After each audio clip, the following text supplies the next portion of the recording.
तू पवित्र अति पवित्र तू पवित्र अति पवित्र महिमा के योग्य प्रभु यीशु महिमा की योग्य प्रभु यीशु। और एक बार महिमा की योग्य प्रभु यीशु तू पवित्र अति पवित्र तू पवित्र अति पवित्र। यस लॉर्ड, स्वामी आपका धन्यवाद करते हैं। आराधना की योग्य, महिमा की योग्य, स्तुति की योग्य, प्रशंसा की योग्य प्रभु है। आपका हम धन्यवाद करते हैं, आपके नाम को ऊंचा करते हैं, आपका नाम को बढ़ाई करते हैं। आज आपने आराधना में आशीष किया, धन्यवाद करते हैं। आगे आपके वचन में जाते प्रभु जी, आपका अगुवाई चाहते हैं, धन्यवाद करते हैं। यीशु के नाम से मांगते हैं, आमीन। Hallelujah hallelujah. मैं परमेश्वर पिता का धन्यवाद करता हूं कि परमेश्वर का असीम कृपा और दया के कारण हम प्रभु की महिमा करने के लिए प्रभु के भवन में ऑनलाइन और ऑफलाइन में प्रभु के चरणों में बैठे हैं। इसलिए मैं परमेश्वर पिता का धन्यवाद करता हूं। हालेलुया। परमेश्वर के नाम का महिमा हो। आज हम पिछले समय प्रभु के दास, आदरणीय प्रभु के दास गाडिया जी आकर के प्रकाशित वाक्य का रहस्य को हम लोग को सिखाए थे। पिछले फ्राइडे को उनके स्वास्थ्य थोड़ा से सही नहीं रहने के कारण से वो नहीं आए, और मैंने आपको पिछले शुक्रवार को आप लोगों के सामने मैं संदेश दिया था, स्टडी दिया था। सब्जेक्ट का नाम क्या था मैं जो दिया था, किसी को याद है?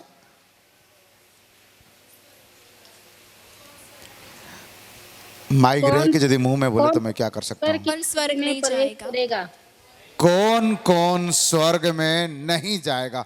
हर समय हम लोग सुनते थे कौन कौन स्वर्ग में जाएगा, लेकिन हमने पिछले समय एक बात बताए थे प्रभु का अनुग्रह से, कौन कौन स्वर्ग में नहीं जाएगा। इसके पहले शुक्रवार को प्रभु के दास प्रकाशित वाक्य के एक अध्याय के बारे में स्टडी दिए थे। आज हम प्रकाशित वाक्य के बारे में प्रभु के दास के द्वारा हम सुनेंगे। कभी भी मन विचलित नहीं करना।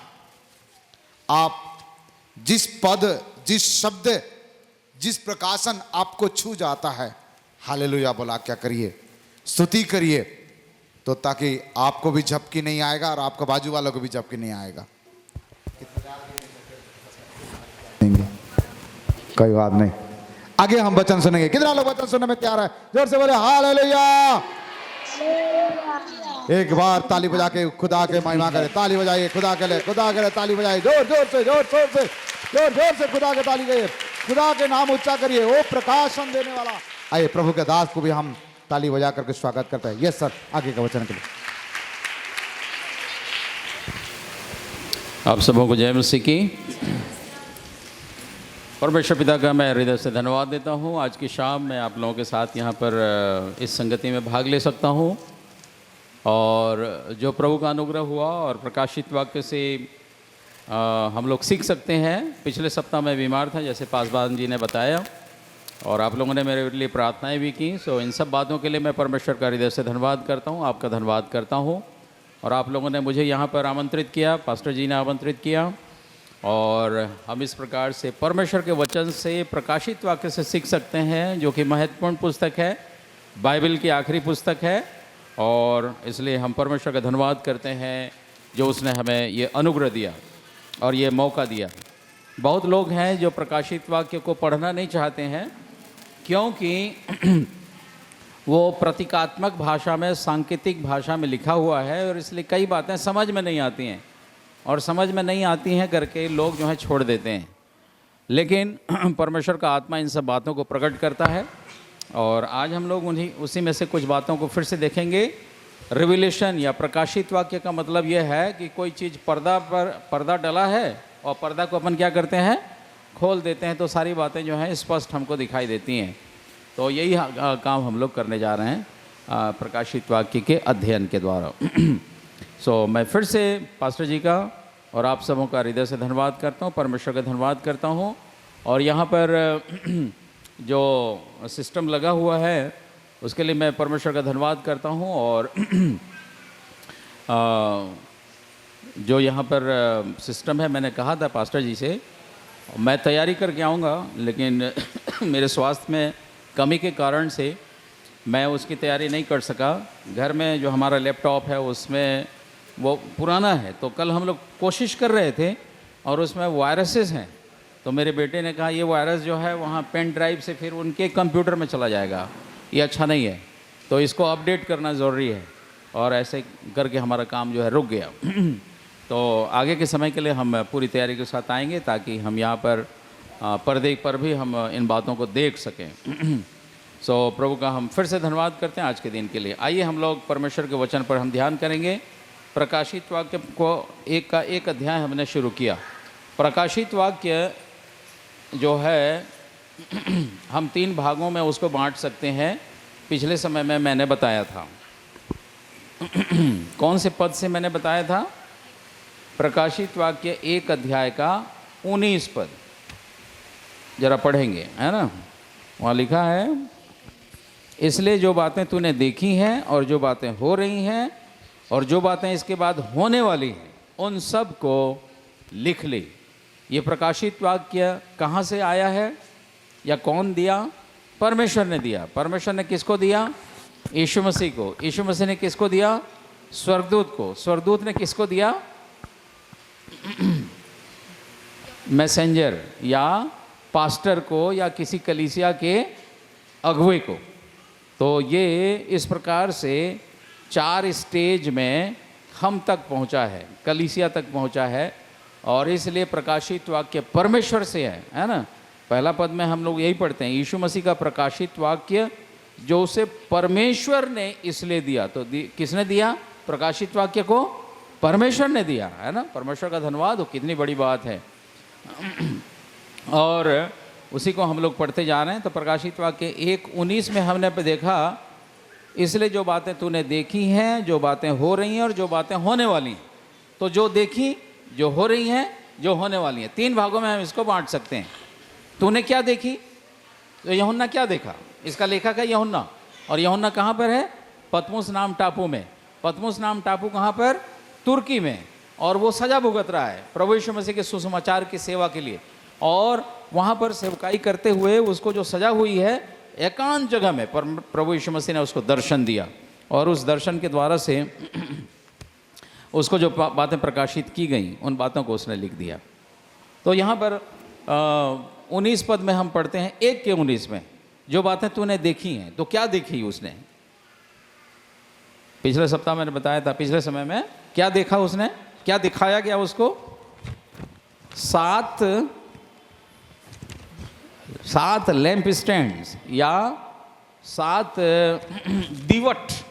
दीवट का मतलब एक ऐसा स्टैंड है और उसमें दिया है, उसको क्या बोलते हैं? दीवट। 7 दीवट हैं, और 7 दीवट के बीच में मनुष्य के पुत्र का सरीखा कोई एक व्यक्ति दिखाई दिया, और वो कौन है?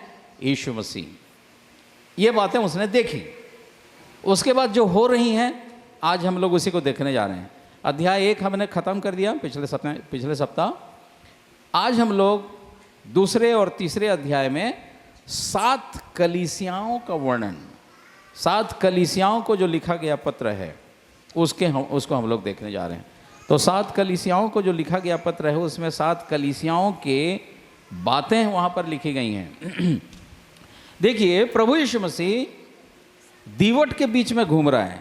दीवट के बीच में घूम रहा है का क्या मतलब है? कलीसियाओं के बीच में वो घूम रहा है और सब चीज़ों को वो क्या कर रहा है? देख रहा है, क्या चल रहा है, किस प्रकार की स्थिति है। और यदि वो कलीसियाओं के अंदर में घूम रहा है तो इसका ये मतलब है कि हर एक इंडिविजुअल या हर एक व्यक्ति के जीवन को भी वो क्या कर रहा है? देख रहा है ना, वो जांच रहा है और हमारे जीवन को वो देखता है, हमारे जीवन को जांचता है और जहाँ पर हम कमज़ोर होते हैं उन बातों में वो हमारी सहायता करता है। कितना अच्छा प्रभु है! प्रभु यीशु मसीह कलीसिया का सिर है और कलीसिया उसकी देह है और अपनी देह को वो क्या बनाना चाहता है? सुंदर, निष्कलंक, निर्दोष, है ना। और इसीलिए वो घूम रहा है कलीसिया को। किस लिए कलीसिया के बीच में घूम रहा है? कलीसिया को वो निर्दोष बनाना चाहता है, पवित्र बनाना चाहता है। कितना अच्छा प्रभु है हमारा! हमारे जीवन को पवित्र बनाने के लिए हमारे कलीसियाओं के बीच में वो क्या कर रहा है? घूम रहा है। हमारे कलीसियाओं के बीच में वो विचरण कर रहा है। तो यहाँ पर प्रकाशित वाक्य में 7 कलीसियाओं का नाम हमने पढ़ा। कौन कौन से हैं वो? वहाँ पर प्रकाशित वाक्य 1 अध्याय और उसके 11 पद में लिखा हुआ है, Ephesus, Smyrna, पिरगमोन, Thyatira, Sardis, Philadelphia और लौदीकिया। ये 7 कलीसियाएं हैं और इन 7 कलीसियाओं को पत्र लिखा प्रभु यीशु मसीह ने। और ये प्रभु यीशु मसीह का पत्र लिपिबद्ध किसने किया? यूहन्ना ने। वास्तव में ये पत्र यीशु मसीह की ओर से है लेकिन लिखा यूहन्ना ने और प्रभु यीशु मसीह ने उसको डिक्टेट किया, बोला लिख, और वो लिखते गया। तो ये जो 7 कलीसियाएं हैं कहाँ पर पाई जाती हैं? Asia minor. Asia minor sorry, Israel के नॉर्थ में है, उत्तर दिशा में है वो। और एशिया माइनर आज के समय में तुर्की कहलाता है। तुर्की नाम सुना आपने? तुर्की देश, तुर्की कहलाता है। वहाँ पर ये 7 कलीसियाएं पाई जाती थीं। आज कई जगह पर ये बातें, ये कलीसियाँ वहाँ पर नहीं हैं, लेकिन यूहन्ना के समय में ये 7 कलीसियाएं थीं। कौन से सन में यूहन्ना ने लिखा? पिछले समय में मैंने बताया था। कौन से सन में यूहन्ना को ये दर्शन मिला? 95 एडी में, है ना। एडी 95 या एडी 95 में प्रभु यीशु मसीह ने उसको दर्शन दिया और ये बताया। तो तब तक यीशु मसीह के और कोई चेले बाकी नहीं थे, ये आखिरी थे। यूहन्ना बपतिस्मा देने वाला नहीं है ना, ये यूहन्ना यीशु मसीह का चेला, जो यीशु मसीह के 12 शिष्य थे उनमें से एक यूहन्ना। और ये यूहन्ना यहाँ पर वो पतमुस नाम टापू में काला पानी की सजा भुगत रहा है यीशु मसीह के सुसमाचार के कारण से। देखिए प्रभु के दासों को किस प्रकार से तकलीफ और यातनाएं सहनी पड़ी हैं सुसमाचार के कारण से। और मित्रों, ये बात इसलिए होता है क्योंकि सुसमाचार में परमेश्वर का पावर है, परमेश्वर की सामर्थ है। सुसमाचार के द्वारा एक व्यक्ति परमेश्वर की दया से, परमेश्वर की सामर्थ से उद्धार को पाता है, पापों की क्षमा को प्राप्त करता है और उस उद्धार के द्वारा वो परमेश्वर के राज का अधिकारी बन जाता है। ये बात शैतान को पसंद नहीं है और इसलिए हमेशा शैतान क्या करता है? सुसमाचार का विरोध करता है। सुसमाचार का विरोध हमारे भारत देश में भी हो रहा है,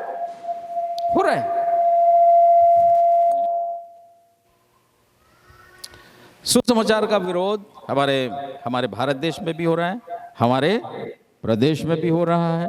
और सुसमाचार का वास्तव में विरोध करने वाला कौन है? शैतान। और शैतान क्या करता है? अपने लोगों को इस्तेमाल करके सुसमाचार का विरोध करता है। तो वहाँ पर यूहन्ना के साथ ये प्रॉब्लम आया, समस्या आई और यूहन्ना को पतमुस नाम टापू में काला पानी की सजा के लिए उसको वहाँ पर डाल दिया गया। और तब वहाँ पर प्रभु यीशु मसीह ने उसको दर्शन दिया और प्रभु यीशु मसीह ने दर्शन दे करके ये प्रकाशित वाक्य की जो बातें हैं उसने दी। तो कौन कौन सी बातें जो तूने देखी, जो बातें हो रही हैं और जो बातें होने वाली हैं। देखिए कितनी अद्भुत बात है। यदि प्रकाशित वाक्य के आखिरी अध्याय को हम देखें, 21 और 22 अध्याय को, तो वहाँ पर युगानुयुग का जो इस पृथ्वी पर एक सृष्टि होगी, नई सृष्टि होगी, परमेश्वर यहाँ पर उपस्थित होगा, कलीसिया उसके साथ होगी, विश्वासी उसके साथ होंगे, और युगानुयुग का जो प्रबंध है उसका वर्णन है, वो ऐसा होगा। तो देखिए प्रकाशित वाक्य में अद्भुत रीति से बाकी सब माइक बंद कर दो हैं, एक ही खाली चलाओ सर। तो पिछले संडे से प्रॉब्लम हो रहा है सर, रिपेयरिंग भी दिए थे, वहाँ से वापस लाए।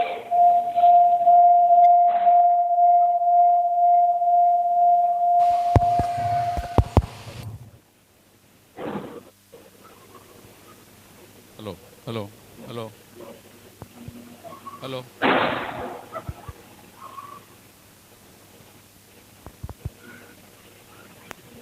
Hallelujah hallelujah.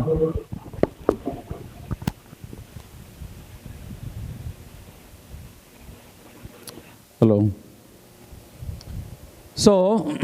जो बातें तूने देखी, जो बातें हो रही हैं और जो बातें होने वाली हैं। तो जो हो रही हैं उसको आज हम लोग देखने जा रहे हैं। तो जो हो रही हैं वो क्या चीज़ है? चर्च, कलीसिया। और 7 कलीसियाओं को प्रभु यीशु मसीह ने चुना तुर्की एरिया में और एशिया माइनर में, या तुर्की एरिया में, तुर्की देश में, वो उस एरिया में। लेकिन वहाँ भी और भी कलीसियाएँ थीं, लेकिन केवल 7 को चुना। और ये 7 कलीसियाएँ जो हैं, आज वहाँ से लेकर के 2000 साल पहले की बात है, वहाँ से लेकर के आज तक के सारे कलीसियाओं का प्रतिनिधित्व करती हैं। मतलब जो बातें वहाँ पर प्रभु यीशु मसीह ने कलीसियाओं को कहा, वे सारी बातें पेंतेकोस्त से लेकर के प्रभु यीशु मसीह के आने, जो बादलों पर आएगा, रैप्चर तक, जो कलीसियाएँ यहाँ पर हैं उनके लिए उसमें निर्देश है, उसमें प्रभु यीशु मसीह का संदेश है, उसमें प्रभु यीशु मसीह अपने बातों को प्रकट किया है। ये कलीसियाओं के लिए है, और ये कलीसियाएँ जो हैं वहाँ से लेकर के अब तक के लिए, और इसलिए हमारे लिए भी है। तो ये जो पत्र है केवल एशिया माइनर के 7 कलीसियाओं के लिए ही नहीं है, लेकिन वो बातें जो भी वहाँ पर लिखी गई उनके स्थिति के अनुसार वो बातें आज हमारे साथ भी लागू होती हैं। तो इन्हीं बातों को हम लोग देखने जा रहे हैं। प्रकाशित वाक्य 2 अध्याय है ना।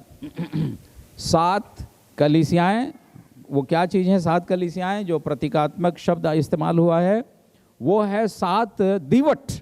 दीवट का मतलब एक ऐसा स्टैंड है, ऊपर में दिया है, वो 7 हैं और उनके बीच में प्रभु यीशु मसीह है। दीवट जो है कलीसिया के दीवट का मतलब है कलीसिया, और 7 तारे जिनको प्रभु यीशु मसीह अपने हाथ में लेकर के रखा है, वे 7 तारे कौन हैं?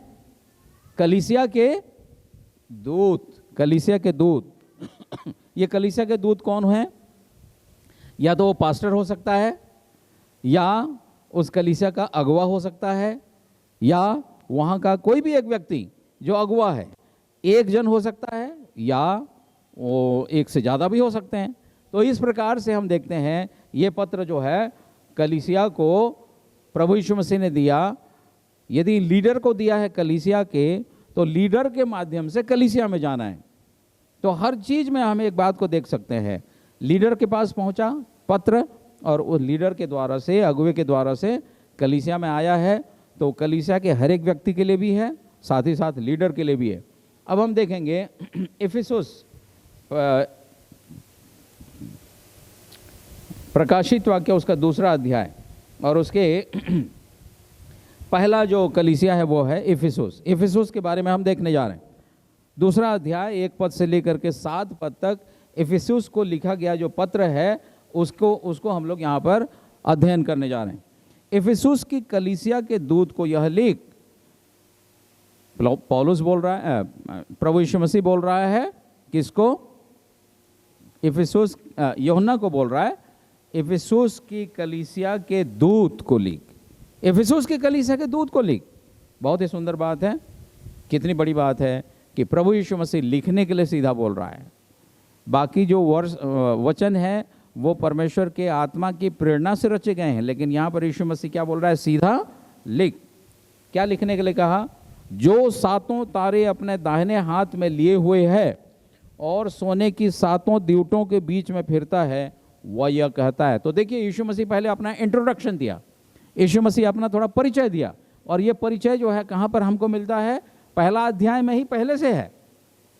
यूहन्ना ने जब देखा तो उसने क्या देखा? एक व्यक्ति को जो 7 दीवटों के बीच में फिर रहा है और उसके हाथ में सातों तारे हैं, 7 तारे हैं। और वही चीज़ यहाँ पर यीशु मसीह बोल रहा है कि जो सातों तारे अपने दाहिने हाथ में लिए हुए और सोने की सातों दीवटों के बीच में फिरता है, वह यह कहता है। प्रभु यीशु मसीह ने अपने बारे में बताया,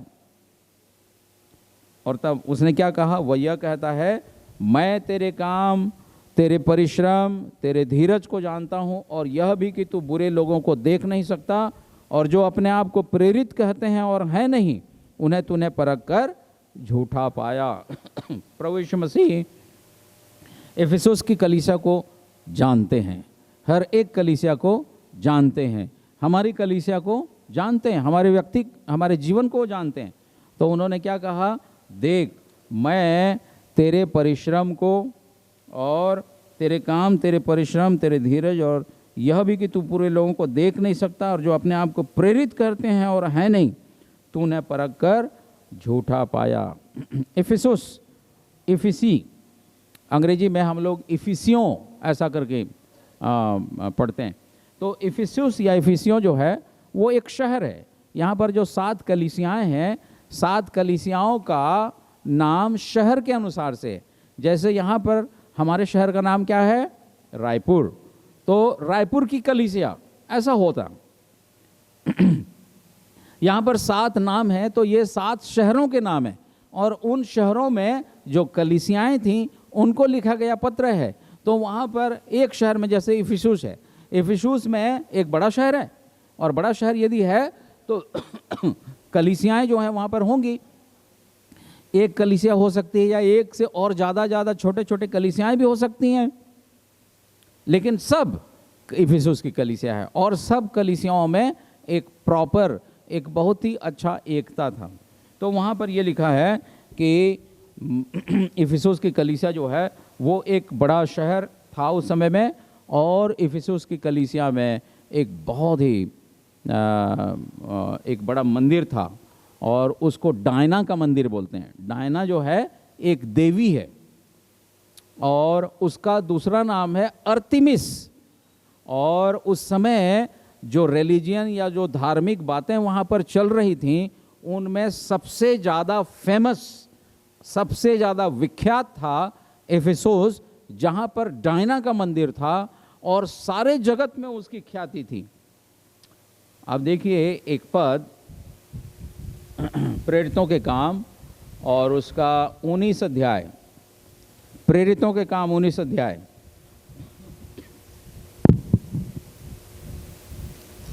वहाँ पर पौलुस जाकर के प्रचार जब किया, तो पौलुस के विरोध में उस मंदिर का जो सुनार लोग थे, सुनार लोग क्या करते थे?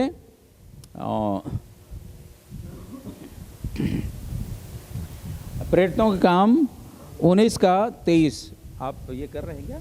प्रेरितों का काम 19 का 23 बहुत ही अच्छा यहाँ पर हाईलाइट हो रहा है, आप लोग यहाँ पर भी देख सकते हैं। तो प्रेरितों काम 19 का 23 से, उस समय उस पंथ के विषय में बड़ा हुल्लड़ हुआ, क्योंकि देमेत्रियुस नाम का एक सुनार है ना, सुनार जानते हैं ना, है ना, बहनें तो जरूर जानती हैं, है ना। सुनार जो है क्या बनाते हैं? वो सोने की चीज़ें, आभूषण बनाते हैं। देमेत्रियुस नाम का एक सुनार अर्तिमिस के चांदी के मंदिर बनवाकर कारीगरों को बहुत काम दिलाया करता था। अब देखिए वहाँ पर नाम आया है अर्तिमिस। अर्तिमिस कौन है? देवी का नाम है। दूसरा नाम डायना, लेकिन वहाँ पर अर्तिमिस भी है, उसका नाम अर्तिमिस भी है। तो इफिसुस में अर्तिमिस देवी का एक बहुत ही बड़ा मंदिर था, और वहाँ पर क्योंकि मंदिर था तो लोगों को बड़ा काम मिलता था, सुनार लोग थे और कारीगर लोग थे। और तब देमेत्रियुस क्या बोलता है, अरे उसने कारीगरों को बहुत काम दिलाया करता था, उसने उनको और ऐसे ही वस्तुओं के कारीगरों को इकट्ठा करके कहा, हे मनुष्यों, तुम जानते हो कि इस काम में हमें कितना धन मिलता है। तुम देखते और सुनते हो कि केवल इफिसुस ही में नहीं वरन प्रायः सारे आसिया में यह कह कर इस पौलुस ने बहुत लोगों को समझाया और भरमाया है कि जो हाथ की कारीगरी है वे ईश्वर नहीं है। इससे अब केवल इसी बात का ही डर नहीं है कि हमारे इस धंधे की प्रतिष्ठा जाती रहेगी, परंतु यह कि महान देवी अर्तिमिस का मंदिर तुच्छ समझा जाएगा। महान देवी अर्तिमिस का मंदिर तुच्छ समझा जाएगा। ये कौन बोल रहा था? देमेत्रियुस उन लोगों से। तो हमको क्या करना चाहिए?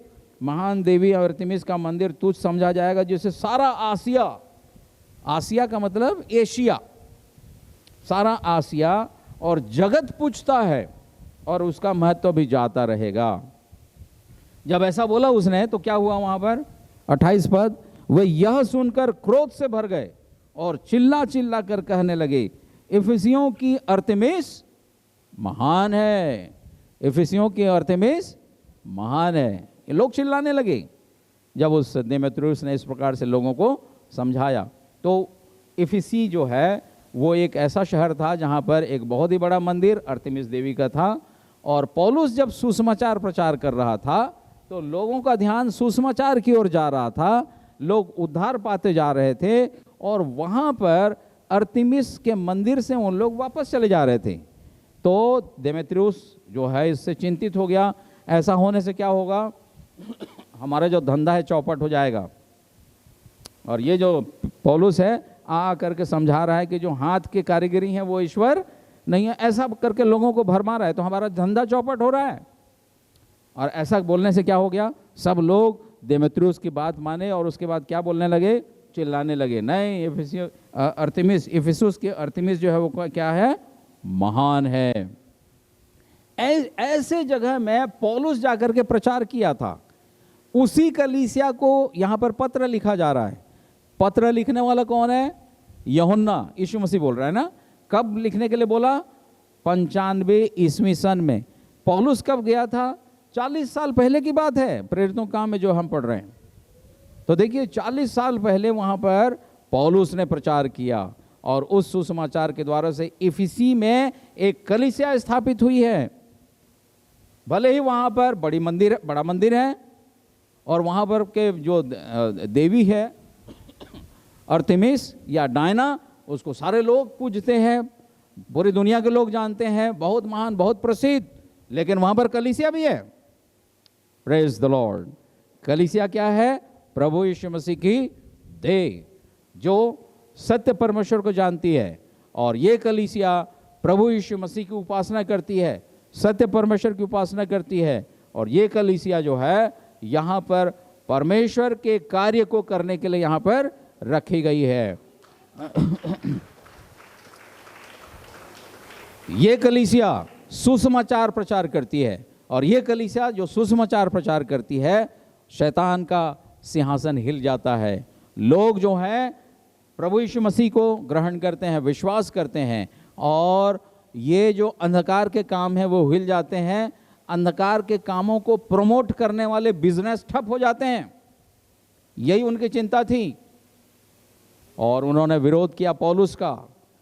पौलुस ने 40-42 साल पहले वो सुसमाचार प्रचार किया था। वहाँ पर कलीसिया स्थापित हुई थी इफिसी में। और आज 40 साल के बाद 95 AD में यूहन्ना के द्वारा पत्र लिखा जा रहा है उस इफिसुस की कलीसिया को।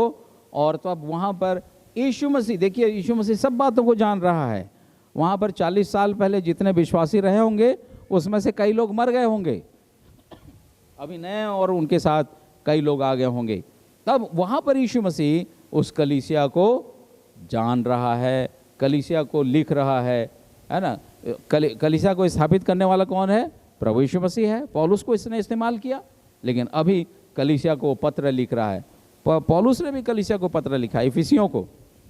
लेकिन अभी यीशु मसीह लिख रहा है इफिसियों को। हाँ, कितनी अद्भुत बात है ना। और तब उसने क्या कहा यीशु मसीह ने? प्रकाशित वाक्य 2 में वापस आएंगे, 2 का 2, मैं तेरे काम और तेरे परिश्रम और तेरे धीरज को जानता हूँ। यीशु मसीह सब जानता है ना, हमारे जीवन की सारी बातों को जानता है। हमारा कैसा उस प्रभु के साथ लगाव है, हम क्या कर रहे हैं प्रभु के लिए, इन सब बातों को प्रभु जानता है। तो प्रभु ने क्या कहा? मैं तेरे काम को जानता हूँ। इफिसी अच्छा काम करने वाली कलीसिया थी। तेरे परिश्रम को जानता हूँ। वो कलीसिया परिश्रम करने वाली, किस बात के लिए परिश्रम? क्या परिश्रम? सुसमाचार का काम, सुसमाचार की सेवा आगे बढ़ाने के लिए, आत्माओं को जीतने के लिए, लोगों को सुसमाचार मिलना चाहिए। तो मैं तेरे परिश्रम को जानता हूँ, 2 का 2, और तेरे धीरज को जानता हूँ।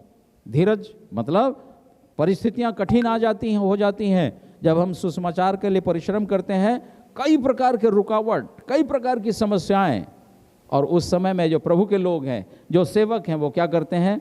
धीरज के साथ रहते हैं, धैर्य धरते हैं, धीरज के साथ उस काम को करते हैं। मैं तेरे धीरज को जानता हूँ। कई बार कुछ लोग जो हैं सेवा भी करते रहते हैं लेकिन धीरज नहीं रहता है। लेकिन इफिसुस की कलीसिया में ये गुण था, धीरज।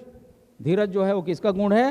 परमेश्वर का गुण है, पवित्र आत्मा का गुण है ना। गलातियों 5:22 में हम पढ़ते हैं, प्रेम, आनंद, मेल, धीरज, कृपा, भलाई, विश्वास, नम्रता और संयम, आत्मा के फल।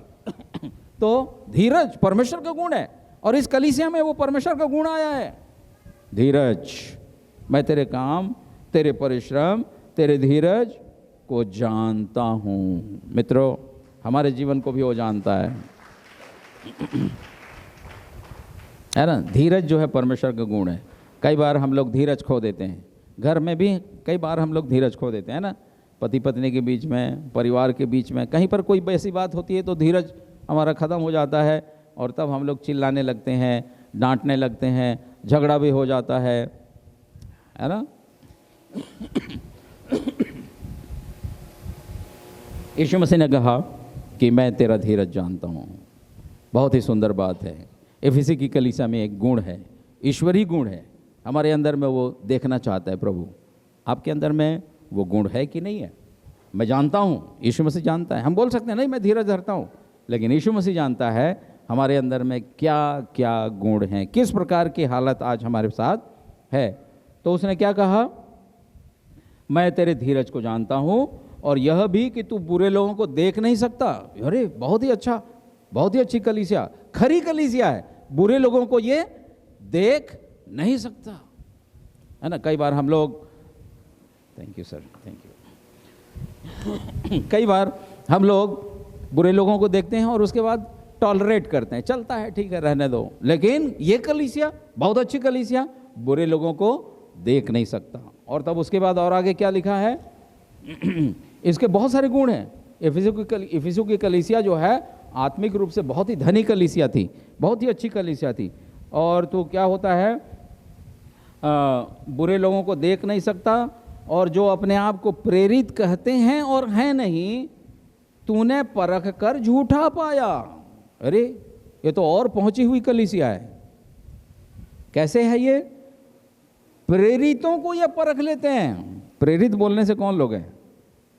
ये तो कलीसिया में सबसे ज़्यादा बड़े लोग हैं। कलीसिया में सबसे ज़्यादा जो आदर के योग्य हैं वो प्रेरित हैं। प्रारंभिक कलीसिया में प्रेरित लोग हुआ करते थे। प्रभु यीशु मसीह ने 12 प्रेरितों को चुना, ऐसे नहीं कि और लोग नहीं थे, बहुत सारे चेले थे, उनमें से 12 को चुना और यीशु मसीह ने उनको प्रेरित कहा। यह है प्रेरित। प्रेरितों के गुण जो है, आजकल कई लोग प्रेरित बोल रहे हैं अपने आप को। प्रेरितों का जो गुण है, देखिए पहला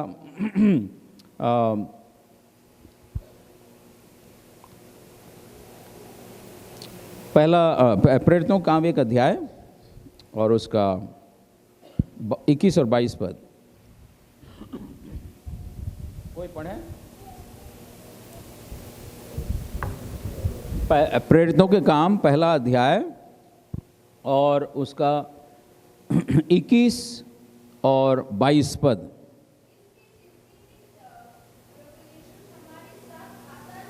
कहा, अर्थात यूहन्ना के बपतिस्मा से लेकर उसके हमारे पास से उठाए जाने तक जो लोग बराबर हमारे साथ रहे, उचित है कि उनमें से एक व्यक्ति हमारे साथ उसके जी उठने का गवाह हो जाए।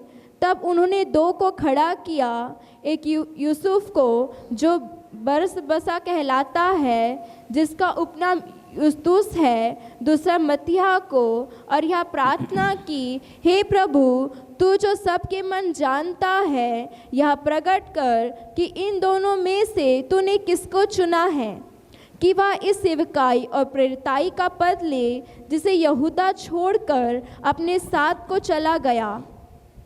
तब उन्होंने उनके बारे में चिट्ठियाँ डाली और चिट्ठी मत्तियाह के नाम पर निकली, अथवा उन 11 प्रेरितों के साथ गिना गया। और वह उन 11 प्रेरितों के साथ गिना गया।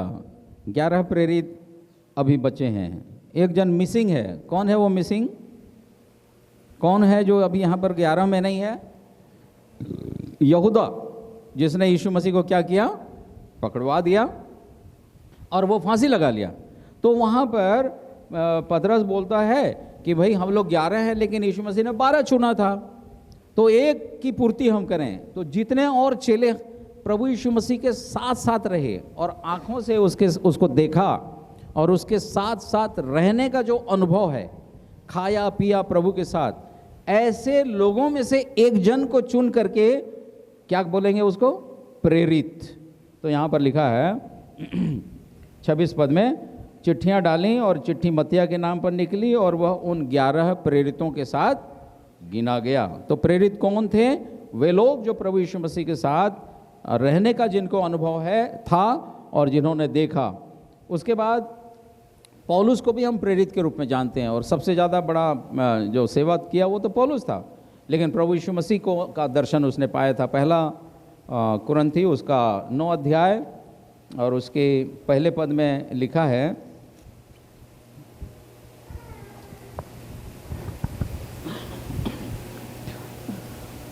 पहला कुरिन्थी 9 अध्याय 1 पद, क्या मैं स्वतंत्र नहीं? क्या मैं प्रेरित नहीं? क्या मैंने यीशु को जो हमारा प्रभु है नहीं देखा? है ना, यहाँ पर प्रश्न कर रहा है, क्या मैंने यीशु को जो हमारा प्रभु है नहीं देखा? मतलब उत्तर यह है कि उसने देखा, इसलिए वो एक प्रेरित है।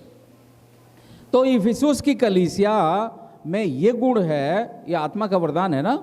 और कौन सा वरदान है ये? आत्माओं का वरदानों में परख की आत्मा। परख मतलब एग्जामिन कर लेते हैं, ये जांच लेते हैं।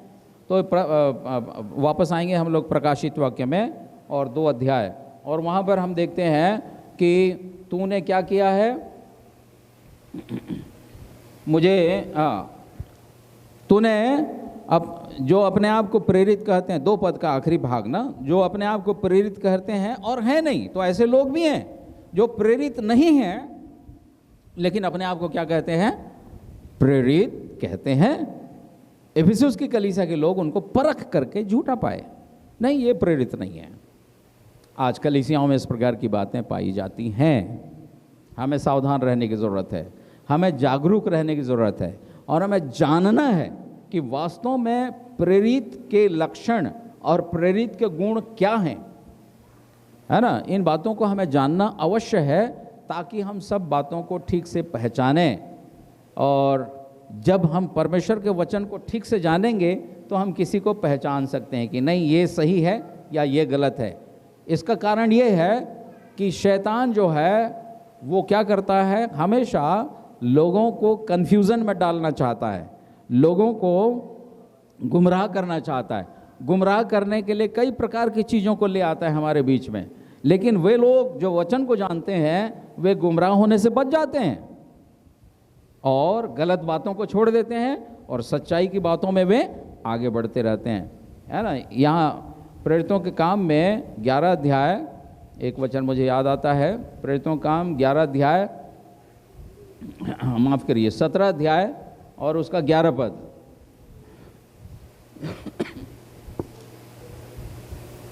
10 और 11 में लिखा है, प्रेरितों का काम 17 का 10 और 11, भाइयों ने तुरंत रात पौलुस और सिलास को बिरिया भेज दिया और वे वहाँ पहुंचकर यहूदियों के आराधनालय में गए।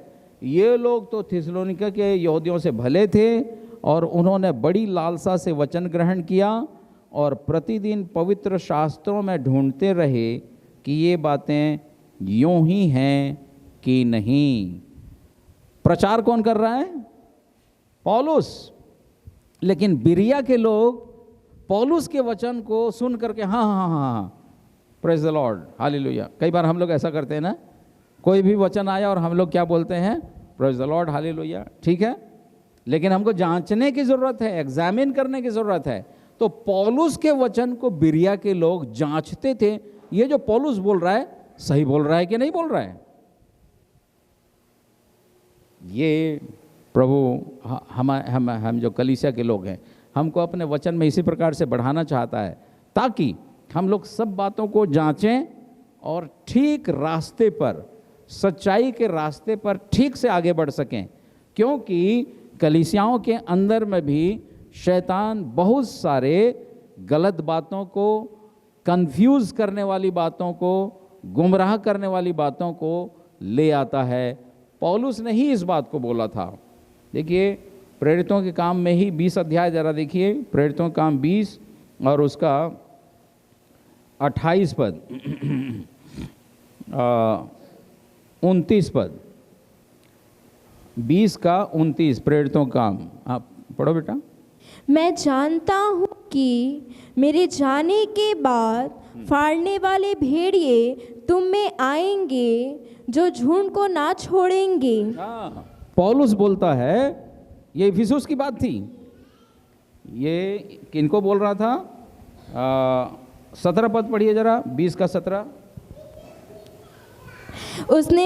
उसने मिलेतुस से इफिसुस में कहला भेजा और कलीसिया के प्राचीनों को बुलवाया। जब वे उसके पास आए तो उनसे कहा, तुम जानते हो कि पहले ही दिन से जब मैं आसिया में पहुंचा, मैं हर समय तुम्हारे साथ किस प्रकार रहा। देखिए वहां पर लिखा है इफिसुस में कहला भेजा। तो इफिसुस के लोग जब आए तो इफिसुस को लोगों से बात कर रहा है। कब बात कर रहा है पौलुस? हम जो पढ़ रहे हैं वहाँ पर यूहन्ना प्रकाशित वाक्य, उससे 40 साल पहले की बात है। पौलुस ने क्या बोल दिया था इफिसुस के लोगों को? 20 के 29 में हमने पढ़ा, मेरे जाने के बाद कौन आएगा? तो मैं फाड़ने वाले भेड़िए आएंगे जो झुंड को ना छोड़ेंगे। मेरे जाने के बाद तुम में कहाँ से आएंगे? भीतर से ही आएंगे, बाहर से नहीं आएंगे। फाड़ने वाले भेड़िए जो झुंड को ना छोड़ेंगे। 30 पद वहाँ पर पढ़िए जरा, 30 तुम्हारे बीच में से भी ऐसे ऐसे मनुष्य उठेंगे जो चेलों को अपने पीछे खींच लेने को टेढ़ी मेढ़ी बातें कहेंगे। ओके, इफिसुस में तुम्हारे बीच में से भी ऐसे लोग निकलेंगे। इफिसुस की बात ये है। तो इफिसुस की कलीसिया में इस प्रकार की समस्याएं आएंगी। पौलुस पहले से बोल दिया था, लेकिन फिर भी इफिसुस की कलीसिया जो है बहुत ही अच्छे से आगे बढ़ी। अब यीशु मसीह इफिसुस की कलीसिया की तारीफ कर रहे हैं। कहाँ पर हम देख रहे हैं? प्रकाशित वाक्य में उसका 2 अध्याय और उसके 2 पद में हमने क्या देखा कि यीशु मसीह उस कलीसिया की तारीफ कर रहे हैं। और तारीफ में यीशु मसीह ने क्या कहा?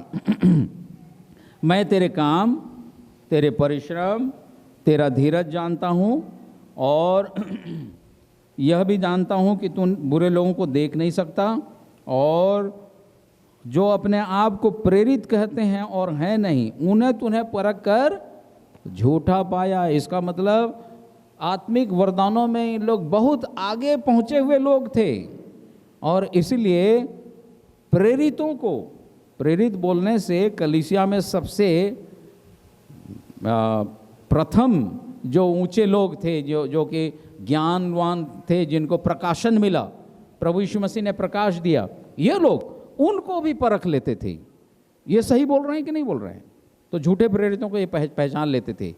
कैसे झूठे प्रेरितों को पहचानते थे? क्योंकि वे सच्चे प्रेरितों को जानते थे, सच्चे प्रेरितों के गुण को जानते थे, वचन को जानते थे, इसलिए झूठे प्रेरितों को उन्होंने पहचान लिया। तो प्रभु यीशु मसीह उनकी तारीफ कर रहे हैं और तारीफ में क्या कहा उन्होंने? तूने परख कर झूठा पाया। 3 पद, तू धीरज धरता है और मेरे नाम के लिए दुख उठाते उठाते थका नहीं। प्रभु का धन्यवाद हो, हमारे जीवन में इन बातों को देखता है। कई बार हमें प्रभु यीशु मसीह के कारण से तकलीफ होता है, दुख होता है, क्लेश होता है, और प्रभु यीशु मसीह हमारे दुख को जानता है। कई बार प्रभु यीशु मसीह के नाम के कारण से हमें कई प्रकार की कठिन परिस्थितियों से गुजरना पड़ता है, क्लेश से गुजरना पड़ता है, फाइनेंशियल तकलीफ भी होती है। प्रभु यीशु मसीह इन सब बातों को जानता है और जानता है, लेकिन वो हमेशा हमारी सहायता करने के लिए तैयार है और तत्पर है। तो यहाँ पर हम देखते हैं, तू धीरज धरता है, मेरे नाम के लिए दुख उठाते उठाते थका नहीं। कई बार कुछ लोग जो है, हम लोग और नहीं सह सकते, हम लोग और नहीं झेल सकते, ऐसा लोग बोलते हैं। लेकिन प्रभु यीशु मसीह इफिसी की कलीसिया के लोगों को चिट्ठी लिख के बोल रहा है कि तू, है ना, सिंगुलर में बोल रहा है, तू मतलब सब लोग इस प्रकार से आत्मिक रूप से पहुँचे हुए लोग थे। तो तू मेरे लिए, मेरे नाम से दुख उठाते उठाते थका नहीं। बहुत ही सुंदर बात। अब 4 पद, पर मुझे तेरे विरुद्ध कुछ कहना है, पर मुझे तेरे विरुद्ध कुछ कहना है। अब देखिए, यीशु मसीह पत्र लिख करके पहले तो तारीफ किया, और तारीफ में बहुत सारी चीज़ें हैं वहाँ पर, लेकिन मुझे तेरे विरुद्ध कुछ, माने कोई प्रॉब्लम भी है। इस बात को ध्यान कीजिए, सब चीज़ अच्छा है नहीं, कुछ प्रॉब्लम भी होता है कलीसियाओं में। कई कलीसियाओं में बहुत प्रॉब्लम होता है, बहुत समस्याएं होती हैं। यहाँ इफिसी की कलीसिया में ज़्यादा नहीं है। क्या है समस्या? मुझे तेरे विरुद्ध यह कहना है। यीशु मसीह इस बात को जानता है समस्या क्या है, अच्छाई भी है और समस्या भी है। तो मुझे तेरे विरुद्ध यह कहना है कि तूने अपना पहला सा प्रेम छोड़ दिया है। ये प्रॉब्लम है। क्या छोड़ दिया है? क्या छोड़ दिया है? पहला सा प्रेम। प्रेम छोड़ दिया नहीं बोल रहा है ना, प्रेम कर रहा है, प्रेम खत्म नहीं किया है। लेकिन यीशु मसीह ये बोल रहा है कि पहला सा प्रेम, जो प्रारंभ में जो प्रेम उपजा था, यीशु मसीह को याद है। अरे बड़ी अद्भुत बात है ये। और यीशु मसीह हमारे दिल में, हमारे अंदर में प्रभु के लिए जो प्रेम रहता है ना, उसको नाप सकता है, उसको जान सकता है। कभी कभी पति पत्नी के बीच में ऐसी बातें होती हैं। मेरी पत्नी जो है कभी कभी मेरे को बोलती थी और बोली, आप पहले जैसा मेरे को प्यार नहीं करते हैं। मतलब उसका एक अनुभव है। और तब मैं अपने आप को जांचने लगा, कौन सी बात में ऐसा प्रॉब्लम मेरे अंदर में दिखा। मेरी पत्नी ऐसी बोल रही है। प्रभु यीशु मसीह ने क्या कहा इफिसुस की कलीसिया को? तूने पहला सा प्रेम छोड़ दिया है। मैंने कहीं पर प्रभु यीशु मसीह इस बात को जान गया, इस बात को पहचान गया। प्रभु का हम धन्यवाद करते हैं, वो जानता है और समस्याओं को और हमारे अंदर की जो समस्याएं हैं और जो जहाँ पर हमारी कमी है उसको उजागर भी करता है। क्यों उजागर करता है? ताकि हम ठीक करें। प्रभु का धन्यवाद हो कि वो हमें शुद्ध करना चाहता है, पवित्र करना चाहता है। प्रभु यीशु मसीह हमको परमेश्वर के सामने निष्कलंक और निर्दोष और पवित्र बना करके खड़ा करना चाहता है। ये प्रभु की इच्छा है। और इसलिए कोई भी समस्या होती है वो क्या करता है? उसको उजागर करता है, वो सामने लाता है ना। कभी कभी कोई एक व्यक्ति हमको बोल देता है कि भाई ये तुम्हारे जीवन में प्रॉब्लम है, ये आत्मिक जीवन में। कोई प्रभु का दास, कोई हो सकता है पास्टर बोले तो कभी कभी हमको खराब लगता है। नहीं, लेकिन उसको हमको पॉजिटिव लेने की ज़रूरत है। हमें समझने की ज़रूरत है कि प्रभु हमारे जीवन में उस समस्या को दूर करना चाहता है, और इसीलिए पास्टर के माध्यम से या किसी एक आत्मिक भाई के माध्यम से या एक सेवक के माध्यम से हमारे जीवन में वो बातें आती हैं। तो यहाँ पर प्रभु यीशु मसीह ने क्या कहा? मुझे तेरे विरुद्ध में कुछ कहना है। और वो क्या है? वो विरोध में क्या बोल रहा है? तूने पहला सा प्रेम छोड़ दिया है। तूने पहला सा प्रेम छोड़ दिया है। प्रेम छोड़ा है ये बात नहीं है, पहला सा प्रेम। तो अब इफिसुस को जांचने की ज़रूरत है, अपने आप को। और इफिसुस के साथ और किसको जांचने की ज़रूरत है? हमको भी यहाँ पर।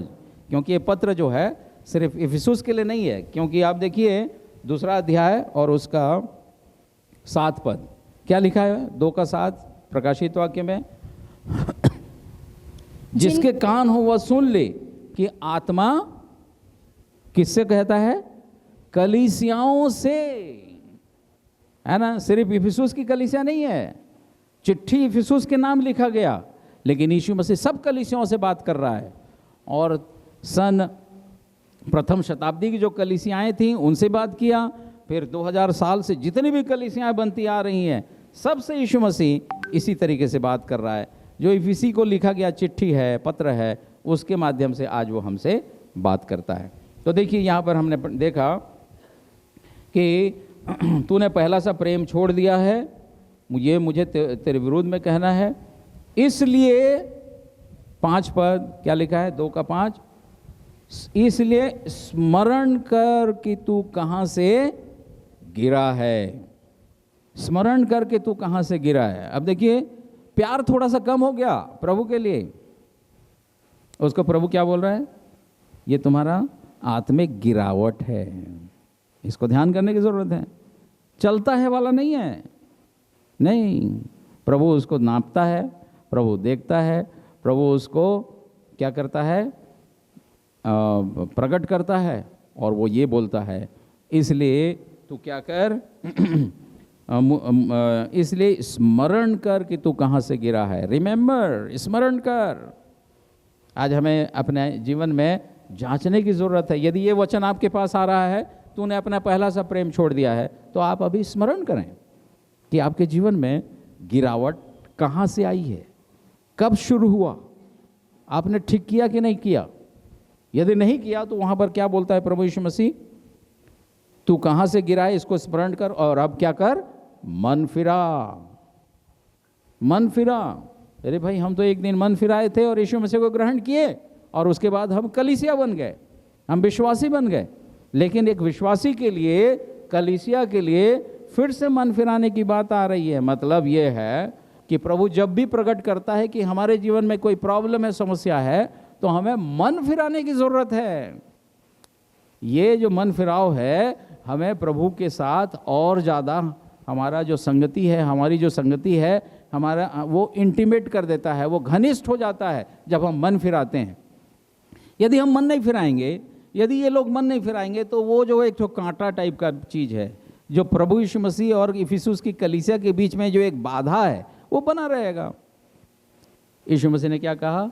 इसलिए तू क्या कर? स्मरण कर, याद कर। हमें याद करने की ज़रूरत है ना। कभी कभी हम लोग नहीं याद करते ही नहीं हैं, या याद आता ही नहीं है, और बस चले जा रहे हैं, आगे बढ़ रहे हैं, अरे बढ़िया चल रहा है। नहीं, हमें ये देखना है कि कहाँ पर कोई प्रॉब्लम है, प्रभु उसको पॉइंट आउट कर रहा है, प्रभु उसको दिखा रहा है, तो मुझे उसको जांचना है, उसे चेक करने की ज़रूरत है। और तब यहाँ पर कहता है वो कि तो इसलिए स्मरण कर कि तू कहाँ से गिरा है, और मन फिरा और पहले के समान काम कर। कितनी बड़ी बात है, कितनी सुंदर बात है। प्रभु जो है हमारे जीवन में हमको ठीक करना चाहता है। हमारे जीवन में बहुत बड़ा अपराध नहीं है ना। पहला सा प्रेम छोड़ दिया है तो अपराध नहीं किया ना, किसी का कुछ मर्डर नहीं किया है ना, कुछ बड़े बड़े ऐसे अपराध की बात नहीं है। लेकिन यहाँ पर क्या है? सिर्फ प्रेम कम हुआ है। जो थोड़ा प्रेम कम हुआ है, बस उतने ही को यीशु मसीह क्या कर रहा है? पॉइंट आउट कर रहा है। प्रभु यीशु मसीह ला रहा है और बोल रहा है पहले के समान काम कर, मन फिरा। तो यदि हमारे जीवन में कहीं पर अंदरूनी, कोई बाहर का आदमी नहीं जान रहा है इसके जीवन में प्रेम कम हुआ है कि नहीं हुआ है, बाहर का व्यक्ति नहीं मालूम होगा, कलीसिया का दूसरा व्यक्ति भी आपको नहीं जानेगा, लेकिन कौन जान रहा है? यीशु मसीह, और वो आपको ठीक करना चाहता है। कितनी अच्छी बात है। वो प्रेमी प्रभु है ना, और वो हमारे जीवन में ये देखना चाहता है कि हमारा जो प्रेम है प्रभु के लिए क्या होता जाए? बढ़ता जाए, बढ़ता जाए, बढ़ता जाए। तो उसने कहा कि चेत कर कि तू कहाँ से गिरा है, मन फिरा और पहले के समान काम कर, पहले के समान काम कर। कलीसिया को भी मन फिराना है, आपको और मुझको भी मन फिराने की ज़रूरत है। प्रतिदिन चेक करने की ज़रूरत है कहाँ पर हम गिरे। जब मालूम हो जाता है, हमें मन फिराने की ज़रूरत है। मन फिराने का मतलब, ओ प्रभु मैं यहाँ पर गिरा, मेरी सहायता कर, मेरे पापों को क्षमा कर। जब हम इस प्रकार से मन फिराते हैं, फिर से ठीक हो जाता है, मामला ठीक हो जाता है। यदि नहीं करते हैं तो क्या होता है? यहाँ क्या लिखा है? 6 पद, 5 का आखिरी भाग, यदि तुम मन नहीं फिराएगा, मन फिरा तो बोल रहा है, लेकिन यदि तुम मन नहीं फिराएगा तो क्या करूंगा मैं?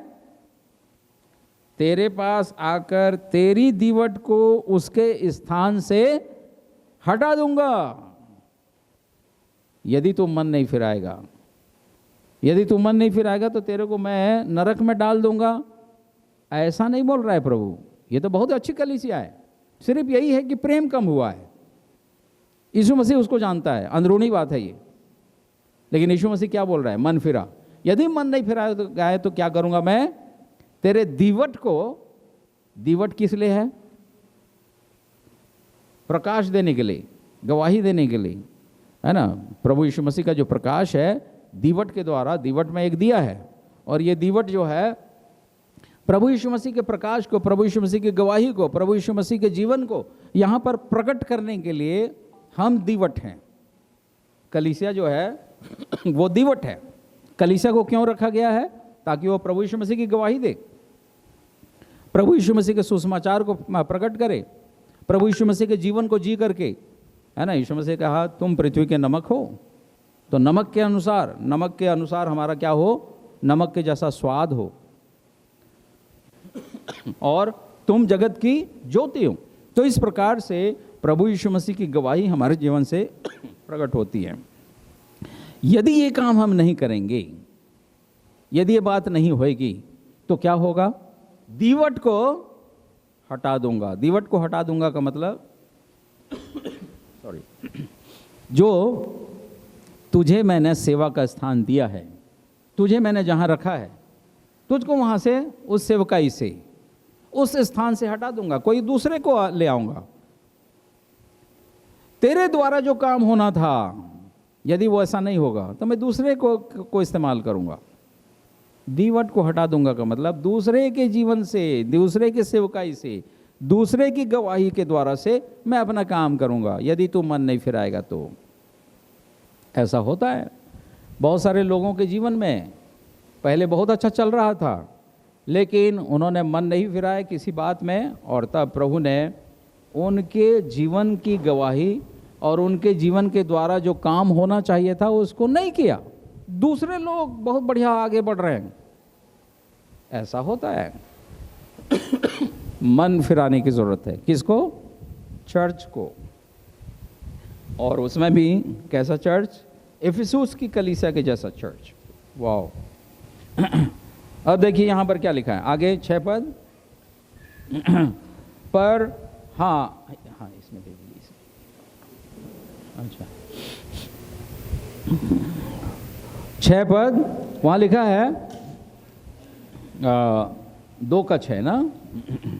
पर हाँ तुझ में यह बात तो है कि तू निकुलइयों के कामों से घृणा करता है, जिनसे मैं भी करता हूँ।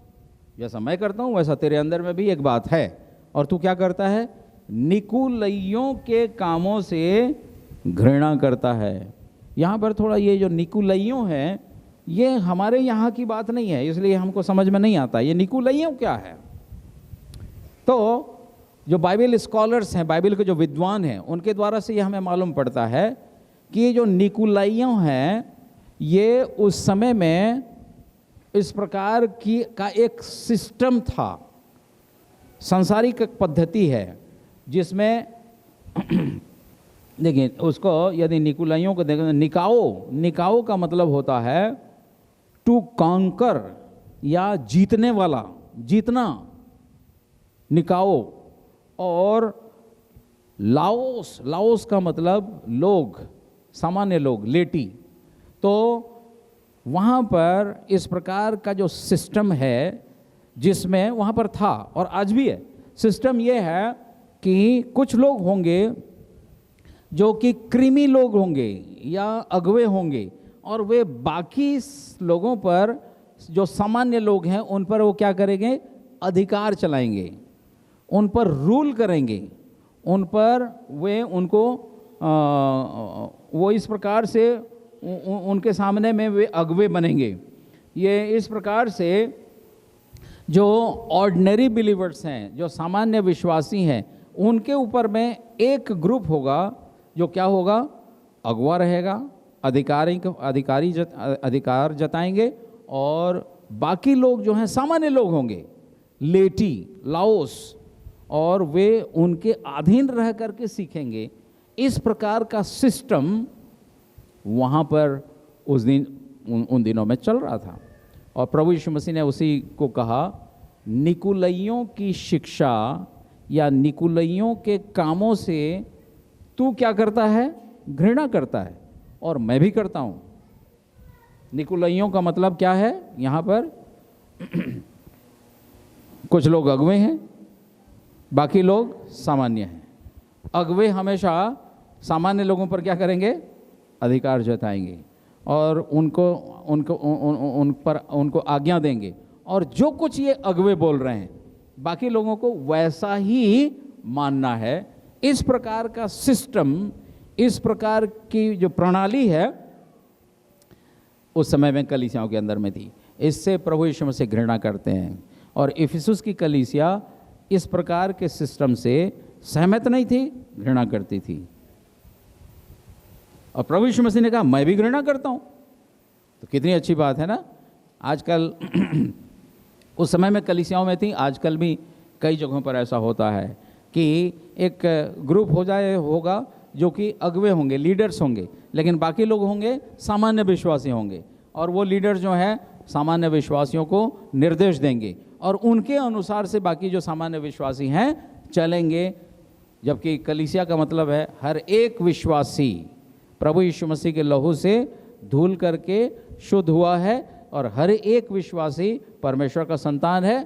तो हम सब, कलीसिया का मतलब क्या है, परमेश्वर का परिवार, परमेश्वर पिता है और हम सब कौन है, उसके संतान।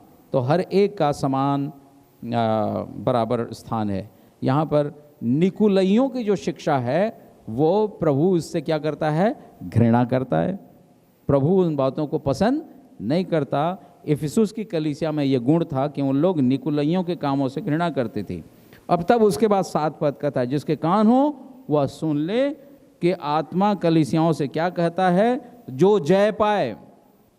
अब देखिए, आत्मा वहाँ पर लिखा कौन है, यीशु मसीह। चिट्ठी कौन लिख रहा है, यीशु मसीह। लेकिन आखिर में चर्च के माने लेटर में इफिसुस को जो लिखा गया है उसके आखिर में क्या बोल रहा है, आत्मा कलीसियाओं से क्या कहता है। हाँ जी, वास्तव में ये पत्र यीशु मसीह की ओर से है, लेकिन यीशु मसीह की बातों को आज कलीसिया के अंदर में पूरा कौन कर रहा है, पवित्र आत्मा। यीशु मसीह ने कहा, मैं जाता हूं और पवित्र आत्मा को भेजूंगा, और वो क्या करेगा, तुम्हारी सहायता करेगा। तो प्रभु यीशु मसीह लिख तो दिया, लेकिन उसको समझाने वाला कौन है, आत्मा। उसके अनुसार से हमारे भीतर में काम करने वाला कौन है, पवित्र आत्मा। और पवित्र आत्मा हमारी सहायता करता है। तो यहाँ देखिए, जिसके कान हो वह सुन ले कि आत्मा कलीसियाओं से क्या कहता है। प्रभु यीशु मसीह का पत्र है, लेकिन आज अभी यहाँ पर कौन हमसे बात कर रहा है, आत्मा, पवित्र आत्मा कलीसियाओं से क्या कहता है। क्या कहता है आत्मा, 7 पद आखिरी में, जो जय पाए मैं उसे उस जीवन के पेड़ में से जो परमेश्वर के स्वर्गलोक में है फल खाने को दूंगा। जो जय पाए, तो कहाँ पर जय पाना है, इफिसुस की कलीसिया को कहाँ पर जय पाना है। जो पहला सा प्रेम कम हो गया था ना, उसको जांचना है, और क्या होना है, प्रेम फिर से करना है। और निकुलइयों की जो शिक्षा है उस प्रकार की बातों से उसको हमेशा दूर रहना है। जो जय पाए मतलब जहाँ पर भी समस्याएं आई हैं, या वहाँ पर जहाँ पर हमारा डाउनफॉल आता है, जहाँ पर कमी आती है, उसको क्या करना, ठीक कर लेना। यह है जय पाना। और कलीसिया जो हमेशा जय पाने वाली कलीसिया है। प्रभु यीशु मसीह जय पाया, और वो ये चाहता है कि उसकी कलीसिया, उसकी देह जो हमेशा जय पाने वाली कलीसिया हो, जयवंत कलीसिया हो। तो प्रभु यीशु मसीह ने यहाँ पर कहा कि जो जय पाए, जिसके कान हो सुन ले कि आत्मा कलीसियाओं से क्या कहता है। जो जय पाए मैं उसे उस जीवन के पेड़ में से जो परमेश्वर के स्वर्गलोक में है फल खाने को दूंगा। जीवन का पेड़ में से, जीवन का पेड़ कहाँ पर है? परमेश्वर के स्वर्गलोक में। परमेश्वर का स्वर्गलोक कहाँ पर है? हाँ, स्वर्गलोक अंग्रेजी में लिखा है पैराडाइज, स्वर्गलोक। पौलुस जो है जब दर्शन देखा, 2 कोरिन्थी 12 अध्याय में है, और वो स्वर्ग तक उठाया गया, उसके लिए जो शब्द आया है वो क्या है? स्वर्गलोक, पैराडाइज। और वास्तव में जो पैराडाइज है, जो स्वर्गलोक है, यीशु मसीह ने डाकू से क्या कहा क्रूस पर? हे प्रभु, जब तू अपने राज में आए तो मेरी सुध ही लेना। तो यीशु मसीह ने क्या कहा? आज ही तो मेरे साथ स्वर्गलोक में होगा। ओ, यीशु मसीह वहां पर गया। कहां पर गया? पिता के दाहिने हाथ, है ना? पिता के दाहिने हाथ, वो है स्वर्गलोक, जहां पर पिता का सिंहासन है, स्वर्गलोक। और वो स्वर्गलोक में क्या है? मैं वहां पर जीवन का पेड़ है ना? जीवन का पेड़, और परमेश्वर के स्वर्गलोक में है, वहाँ उसका फल खाने दूंगा। ये जीवन का पेड़ बोलने से अब याद आता है, क्या चीज़ याद आता है? उत्पत्ति। अदन के बगीचे में, अदन की वाटिका में परमेश्वर ने कहा आदम को कि ये जो बीज के पेड़ का फल है उसको कभी नहीं खाना, जिस दिन तू खाएगा उस दिन मर जाएगा। और क्या किए? आदम और हवा फल खाए, और फल खाने के द्वारा से क्या हुआ? उनके जीवन में मृत्यु आई। और तब परमेश्वर ने क्या किया? उनको वाटिका से निकाल दिया। और क्या लिखा है वहाँ पर? ऐसा न हो कि वो क्या करे? जीवन के पेड़ से भी क्या कर ले? फल खा ले और हमेशा जीवित रहे। और किस दशा में जीवित रहेगा यदि ऐसा करेगा? तो पाप की दशा में। पाप प्रवेश कर चुका है, और इसलिए परमेश्वर ने उसको क्या कर लिया? वहाँ से वाटिका से निकाल दिया। अब प्रभु यीशु मसीह हमको वापस ले जा रहा है। हाय, प्रेज द लॉर्ड, है ना? कितनी अद्भुत बात है कि प्रभु यीशु मसीह हमको वापस, जहाँ से आदम को निकाला गया था, प्रभु यीशु मसीह वापस ले जा रहा है। प्रभु का धन्यवाद करते हैं। एक और बात, वो अदन की वाटिका में वो वही था पैराडाइज, वही था स्वर्गलोक, जहाँ पर आदम और हवा परमेश्वर से मुलाकात करते थे। लेकिन अब वो शिफ्ट हो गया। कहाँ पर? स्वर्गलोक ऊपर में, जहाँ पर परमेश्वर का सिंहासन है, और वहाँ पर जीवन के पेड़ हैं, और मैं उसमें से फल खाने को दूंगा। फल खाने को दूंगा का मतलब ये हमारी ज़रूरत होगी, ऐसा नहीं खाना पड़ेगा भाई। अभी हमको खाना पड़ता है ना जिंदा रहने के लिए, लेकिन वहाँ पर जैसे आदम को क्या कहा परमेश्वर ने? वाटिका के सब वृक्षों के फल को तो क्या कर सकता है? खा सकता है। खाता था। लेकिन हमारे लिए ये प्रबंध है कि हम एक दिन उस जीवन के पेड़ के फल को खा सकेंगे, खा सकते हैं। इच्छा होगी खाएंगे, नहीं खाएंगे कोई बात नहीं। क्यों? वहाँ पर इस प्रकार का शरीर नहीं रहेगा। प्रभु का हम धन्यवाद देते हैं। इफिसुस के कलीसिया को लिखे गए पत्र में हमारे लिए गंभीर बातें हैं, हमारे लिए बहुत ही अद्भुत बातें हैं, और प्रभु हमको ठीक करना चाहता है। छोटी छोटी बातें हो सकती हैं, लेकिन प्रभु उसको ठीक करना चाहता है और बोलता है मन फिरा। प्रभु का हम धन्यवाद करते हैं, और इसलिए क्योंकि वो हमें उठाने के लिए, ले जाने के लिए आने वाला है। 4 अध्याय में हम जब जाएंगे तो वहाँ देखेंगे कि कलीसिया जो है उठाई जा रही है। तो 2 और 3 अध्याय में कलीसियाओं को लिखा गया पत्र है, और उन पत्रों के द्वारा से प्रभु यीशु मसीह कलीसिया को क्या कर रहा है? ठीक कर रहा है। और 4 अध्याय में हम देखते हैं कि उस कलीसिया को लेने के लिए आएगा। तो प्रभु यीशु मसीह का आगमन बहुत ही निकट है। लेकिन अभी जो बातें हो रही हैं वो ये हैं कि प्रभु यीशु मसीह अपनी कलीसिया के बीच में है, फिर रहा है, हमारे मध्य में है, हमारे जीवन को जानता है, हमारे जीवन को और भी ज़्यादा ठीक करते जा रहा है। ये प्रभु का प्रेम है। प्रभु का हम हृदय से धन्यवाद करते हैं। तो एक कलीसिया के बारे में हमने देखा। अब हम मैं सोचा था कि आज 3 कलीसियाओं को मैं कवर करूँगा। कोई और बने? अच्छा ठीक है। तो अच्छा, तो ठीक है, एक कलीसिया को हमने देखा। हम धीरे धीरे जाएंगे। पादरी साहब ने हमारे लिए इस बात को कह दिया कि धीरे धीरे जाएंगे, तो बहुत सुंदर बात है। तो ठीक है, प्रभु का हम धन्यवाद करते हैं। आगे के समय में हम आगे की कलीसियाओं के बारे में पढ़ेंगे, लेकिन मेरा निवेदन है कि आप लोग पढ़ करके आइए, ठीक है, ताकि उन बातों को हम लोग ठीक से समझ सकें। और कई बार जब आप पढ़ते हैं आपको वहीं पर प्रकाशन मिलेगा, क्योंकि पवित्र आत्मा आपको क्या देगा? प्रकाश देगा।